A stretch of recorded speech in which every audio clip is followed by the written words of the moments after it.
Welcome to She Sells Radio. I am so excited to bring you this solo episode today on how to grow your confidence in sales. And this was really inspired because over the past few weeks, I've been putting on a lot more, I would say, tactical, strategic sales trainings for the members of my community.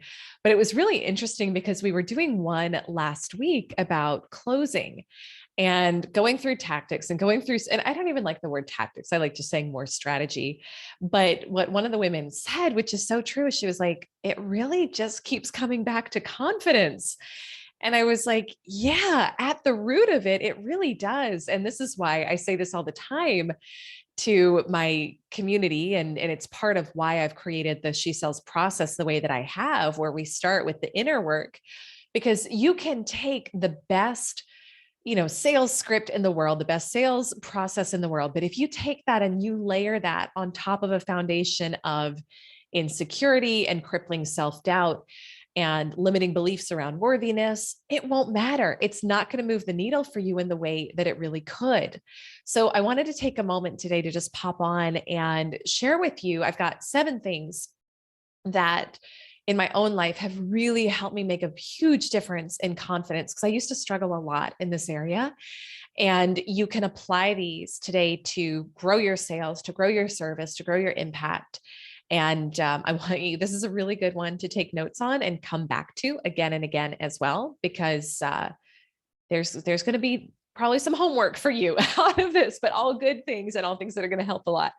So the first one is, I want you to start asking better questions. And if your brain goes to, why me? Why would they work with me? Or telling you any sort of stories about why you're not going to be successful in your goal, I want you to start asking, why not me? And why am I the best person to help this person? I remember when I was first really up leveling my prices, and I was kind of like, ooh, can I charge that much for what I'm doing? And it feels very natural and normal now. But one of my mentors had me go and write a list of all the reasons why I was the right coach and mentor for those clients that I was serving at that very high level. And it was a big shift because my brain had been saying all the reasons why I didn't feel qualified. But your brain will lie to you all day long.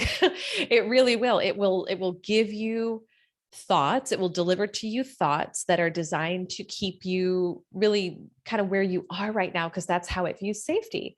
So we've got to learn to manage our thoughts, and we've got to learn to ask better questions. So why not me? Why couldn't I deliver this amazing result? Well, I would actually shift the question to say, why am I going to deliver such amazing results for my clients? And just look at, are you arguing for your greatness, or are you arguing for your limitations? Really look at that. Are you arguing for your greatness, or are you arguing for your limitations? And this is why we do so much work on limiting beliefs in this community, because your brain will argue for your limitations all day long. But you've got to be bigger than it and realize that there's no one coming to tell you that you're good enough, worthy enough, qualified enough, etc. So if you keep waiting for that day for someone to come and give you permission to really be great, the person you're waiting on is yourself.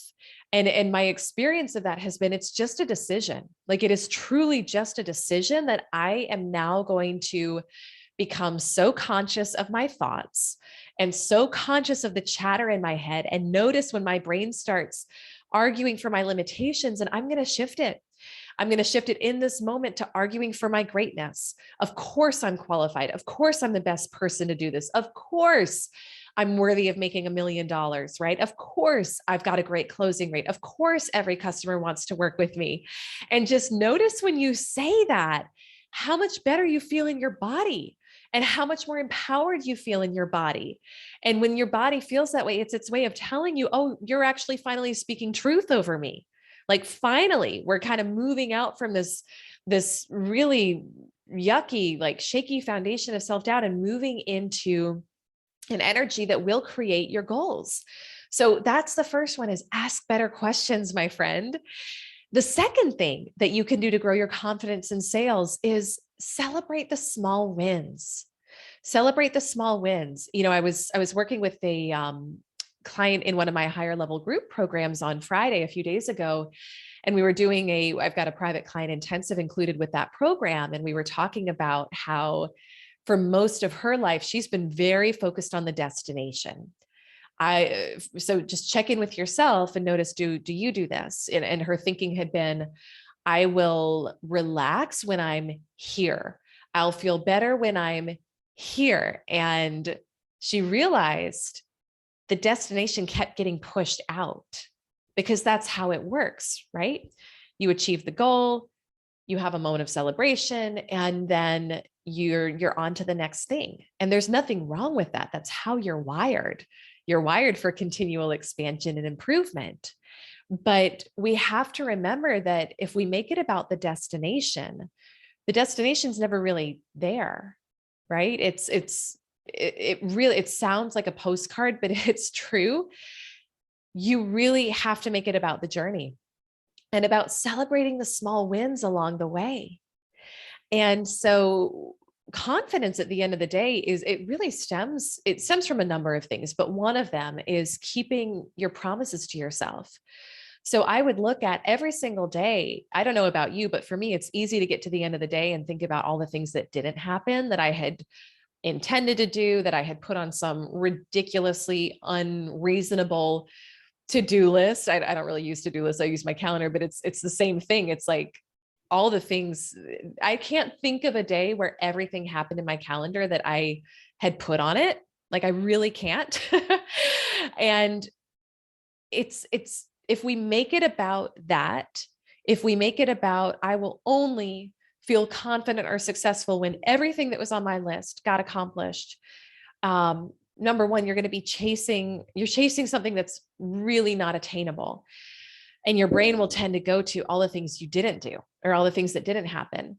So what can you celebrate every day that did happen or that you did accomplish?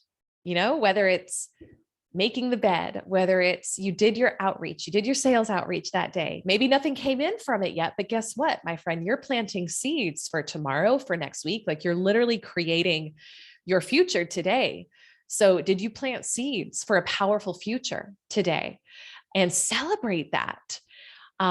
Keep a journal of your wins. This is something that I don't do it every day, but I do it periodically. And it actually would probably be a great thing to do every day. So I'm going to encourage you to do it daily. But, if you find yourself feeling any amount of distance from your goal, I want to invite you to really look at what you've already done and keep that journal of wins. And every day when you're doing your morning journaling, what am I proud of myself for? What did I accomplish yesterday? You could do this at the end of the day for the same day too, in your evening journaling. But celebrate along the way, which ties into the third way to grow your confidence in sales, which is to put your pride in what you can control. Look at the parts of your sales process that you can control. So there are certain parts of the process that we just can't. Right? We can't 100% control if someone says yes to us or not. We can't 100% control when someone pays. Now there's different things we can do to help with that. And that's part of continuing to up-level your skill set and your systems. And of course, always working on your own energy and being in alignment with your goals. But I used to work with an organization that would talk a lot about this. And I do really believe in this, like put your pride in the controllables. They would say, put your pride in your activity. And I always talk about activity as aligned activity. So it's not that hustling, pushing, forcing activity, but it's taking that action from a place of alignment with your goals, which is far more powerful action. But you can say it that way, like put your pride in your activity and give yourself small victories, little things you can celebrate every day that you did. And I still do, I've got a team now and I've got different people helping me with various aspects of the business, but I still do sales outreach, especially for higher level opportunities. Like that's really something that I enjoy doing. But sometimes I got to give myself a reward for it. Sometimes it can feel a little like, oh, okay, like I'm going to roll up the sleeves. I'm going to send some emails. I'm going to send some videos. I'm going to send some DMs. But one of the things I do when it's time to do that activity is I give myself an incentive. And it's just a little reward, whether it's like when I've done X amount, like I know what my numbers are. So I know, okay, to hit my goal based on averages, I'm probably going to need to do anywhere from, I don't know, 10, 50, 100 outreaches, depending on what it is. It's like, okay, when the day's target is completed, I'm going to celebrate with blank, whether it's, your favorite meal ordered in from a restaurant, whether it's a bath at the end of the night, whether it's buying yourself flowers, lighting a candle while you do it, just make it a little extra special, but put your pride in that. And one of the things that I used to train some of my earlier, when I was doing more in, I still do a fair amount in corporate sales consulting, but there was a period of time where that was like everything I did. And I was working with a lot of sales reps who were younger in their career, and they didn't have that momentum yet of like a lot of referrals coming in all the time to them. And so there's a lot of outbound activity on their part. And one of the things that we would have them do that was just very simple, but made a big difference, is know your sales process enough to be able to reverse engineer it and say, I know it takes me, X number of sales presentations to close. I know it takes me X number of outreaches to book a sales presentation. So you reverse engineer the process. And then you say, my average client deal is worth X, or if you're working on commission, I make X amount off my average client deal. And then you reverse it and say, how much activity, how much of that forward-facing action is required to land one customer deal? And then you calculate how much you make off of every phone call or every email, knowing that not everyone is going to turn into a yes, but knowing that every time you do that, it's like, if you break it down by the activity, you're putting money in the bank every time you do it. And wouldn't that be a little motivating to you, even if it was like $10 every time you send an email? I don't know about you, but for me, especially when I was like first starting off, I was like, I can make $1,000 today if I send 100 emails. So I'm gonna roll up my sleeves and get on it. So put your pride in the controllables. Number 4, I want you to start keeping a list of positive feedback from customers for your review.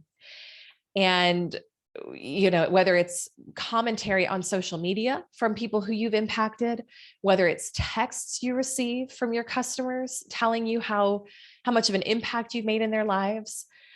Keep a folder somewhere, and that can be a digital folder on your computer, or it can be a physical folder of emails you print out. And I want you to go back and read that again and again and again. And this is especially a powerful thing to read before you start doing any sort of prospecting activity, maybe before you go into client delivery. If you're a coach, maybe you've got coaching calls you're doing that day. And you just want to remind yourself of what an impact you make in people's lives. And this is another conversation I was having with a client this past week. And she shared something that I think a lot of us can relate to, where she said, I'm very quick to kind of take responsibility or take the blame if things don't go right. And then I'll beat myself up about it. But I have a hard time accepting my positive impact in people's results. I have a hard time being in that spotlight of, yes, I did help create this. And so I want you to start looking at taking credit for the positive things that happen in your life. Because if you're like most people, you probably take credit all day long for the negative. You're like, I could have done better there. I should have done differently with that. And we want to learn and grow. And we always want to look at, okay, what can I do differently next time? We don't want to do it in the energy of beating ourselves up ever, because that's not helpful to you. But then also you want to look at, what did I do right? And how can I give myself some credit for this? And this isn't anything you're really going to be doing publicly, right? Especially if you're leading a team, this, when something goes right, the credit always goes to the team. And for your customers too, of course, they're in there too. They're helping create the results in their lives. They're helping create the transformation. But inwardly, you can celebrate, yeah, you know what? I helped with that. Yeah, my clients are having amazing results. Yes, thank you for this opportunity to serve in this way. Thank you for this opportunity to show up in this way. I literally the other day I was driving and I was listening to some client Marco Polo messages, which is the video messaging app I use for some of my clients. And I was just listening to their wins. And it was, I had a moment of just literally like tears of gratitude for what was happening in their lives. And it was like, yes, thank you so much. And not any sort of like pride or ego, because the moment you get in that game, that's not what I'm talking about here. That's a slippery slope. It's really a moment of gratitude to God, universe, source, whatever your language is, that such beautiful work is happening through you and through your life and through whatever you've created it through your business or through your sales, process, if you're working for somebody else, and just having so much gratitude and appreciation for, for that. But then, celebrate yourself, like celebrate how you do show up for your customers, celebrate how maybe you had to overcome some limiting beliefs. If you're an entrepreneur, you had to overcome limiting beliefs to launch your business. And you really grew and stretched yourself and pushed yourself to put yourself out there. And because of that, because you were willing to do that, people are literally changing their lives and the world is changing as a result. So give yourself some credit, my friend, and keep that folder, that list of positive feedback, positive testimonials for your review, to remember that, to remember who you are and to remember the impact that you make. The fifth thing you can do to grow your confidence in sales is, I want you to keep your environment positive. And this is so important. And when I say environment, I mean everything from your friends to your colleagues to your home environment. One of my mentors said this a while back, and it was like, oh, I love this. Like, clutter costs you money. Clutter costs you money. So with your home environment, is it high vibe? Are you keeping it clean? Are you keeping it beautiful? Is it a place where you feel lit up every day? Or do you need to make some shifts there? Does your wardrobe need to get cleaned out? Maybe there's some stuff that's just old, it's dingy, it's like you're holding on to it because whatever, you've got some old emotional attachment to it, or you don't think you're going to make more money to get better clothes for yourself. More can't come in until you release what's not in alignment anymore. So your environment is everything. We recently, this is like a little thing, but we put in a better sound system in our home because I had this vision of just like very high vibe, very soft, but beautiful music playing throughout the house all day long to help me stay high vibe, to help my family, because my husband and my son are home together most of the day, like to help all of us just be in that better environment. We're putting in just a little area in the living room that's going to have a fountain. It's going to have some beautiful plants. And it's really just about creating this energy, this beautiful energy that makes you feel good, that makes you feel uplifted, that makes you feel grateful and positive, because that does matter a lot. And then going back to the people in your life being your environment, it's never about making someone wrong, right? Because everyone's on their own journey. But one of the things that happens, I see often for the members of this community, is that when you step into this and you get in one of our programs and you start really going for it, you experience a lot of shifts pretty fast. And the people that maybe you used to spend time with, you used to get advice from, some of them, not all of them, but some of them, suddenly you're like, oh, it doesn't feel in alignment anymore with where I'm going. And so there are ways that we can very gracefully and lovingly navigate that, but we've got to make some decisions about, who do I want to spend time with? And that's part of, we were on one of the 10K Club group calls this past week talking about the power of that community. I think that's part of the power of being in a community, whether it's mine, whether it's somebody else's, like you got to pick what feels right for you. But being in community with other people who are really going for it and who are like-minded, it's so important. It's what do they say? Your tribe affects your vibe, right? It is true. So keep your environment positive and keep it in alignment with where you're going, with who you are and where you're going. If you want to grow your confidence in sales. Number 6, study. Whatever that, like whatever the skill set is for you that you want to grow, that you need to grow to improve, where you're going, like spend some time every morning studying.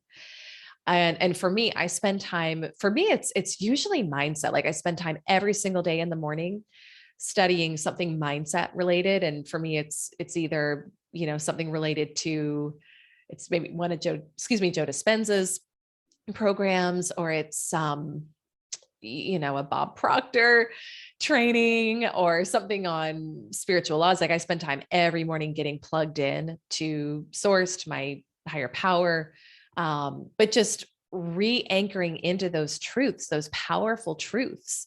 And then studying too, like make your own personal development curriculum. So if there are certain skill sets that are going to be required for you to make $1 million this year, or do whatever your goal is, like what are the skills you need? And then really just hone in on your study time for those things. So to kind of sum that up, it's like your study time will probably be some mindset and then some tactical as well. And, I was talking to a client about this last week, and she was like, I feel like I'm just in this learning loop where there's so many things I could be paying attention to all the time. How do I focus it in?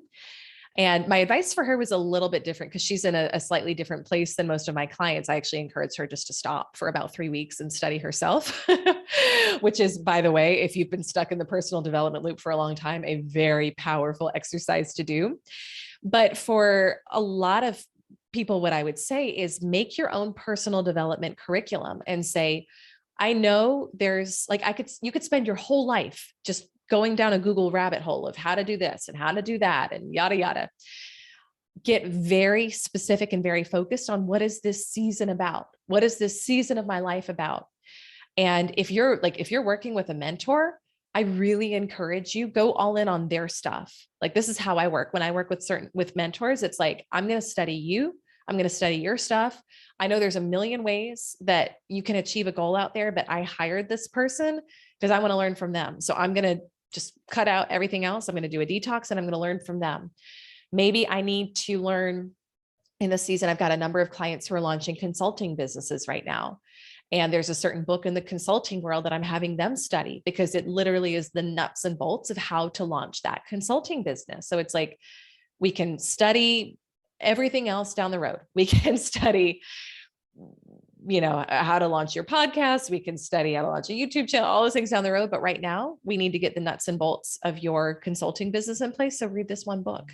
So make that curriculum for yourself based on what you need to learn in that moment. Learn it, master it, and then move on to the next thing. Like, that's it. But that morning time, that time of studying, that time of personal improvement and growth is so important. It is so, so, so important to you.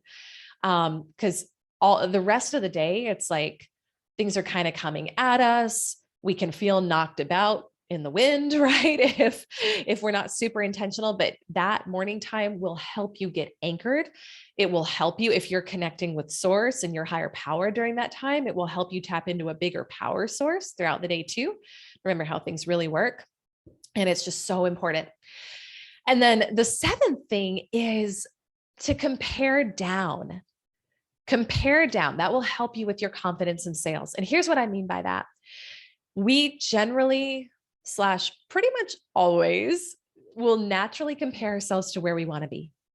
So we'll say, I've got this goal and it's here, but I'm all the way here, right? Or we'll compare ourselves to people we see on social. We'll compare ourselves to people who are where we want to be.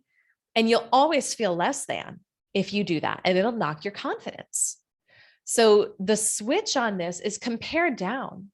And I want you to think about where you are now versus where you were maybe a few years ago, maybe even a few months ago, and just notice how far you've come. It is very possible that right now you are living your dream life from just a few years ago. And if you're not, you're well on your way. And so we have to be, again, this comes back to monitoring your thoughts and managing your thoughts, but you got to be so conscious of where you give your energy and how you and your perspective on things. So take a moment now, even after this episode, and just notice, like, where was I a few years ago? And how is life different? And then going back to giving yourself some credit, give yourself the credit for that. Look at what you've done. Look at what you've achieved. Look at how you've stretched yourself, put yourself out there. Even if everything hasn't gone exactly the way you wanted it to, what did you learn? Because in all those experiences, you were just being prepared for where you're going next. So who did you become along the way? Maybe you're in a period right now of becoming. Like maybe you're in a period that feels a little harder, and it feels like, ooh, like there's some transformation going on in my life right now, and it feels icky and it feels uncomfortable, but let me notice how far I've come and let me acknowledge myself for that. And it will help you through that process really powerfully as well. So compare down, and it's going to help you. It's going to help make a big difference. So in summary, number one, why not me? Right? Ask better questions. These are the 7 ways to grow your confidence in your sales. Number one, ask better questions. Number two, celebrate the small wins. Number three, put your pride in what you can control. Number four, keep a list of positive testimonials and feedback for your review all throughout the day. Remember the impact that you've made in people's lives and give yourself some credit for that. Number five, keep your environment positive. Number six, study. Be very intentional about your study. And number seven, compare down. So I want to know from you, what was the biggest aha for you? What was the biggest thing, the number one thing that you're going to take and start implementing right away? And I would be so honored and so just thrilled to see what that is. If you want to take a screenshot of this episode, tag me on social media, let me know what your number one thing is that you're going to take away from this to grow your confidence. I'm at Elise Archer on all platforms. I want to connect with you there. And I want to hear from you. Again, what was that number one thing that you're taking from this episode that you're going to use in your life to help you grow your confidence in your sales? As always, I am so grateful for you. I am so thrilled that you are here listening to the podcast. I'm so thrilled you're part of the She Sells community. And if there's anything I can do to help serve you, you can always send me a DM. Again, I'm at Elise Archer on all social. And I'm wishing you a beautiful, beautiful rest of your week. And I will see you next week on our next episode of She Sells Radio. Bye for now.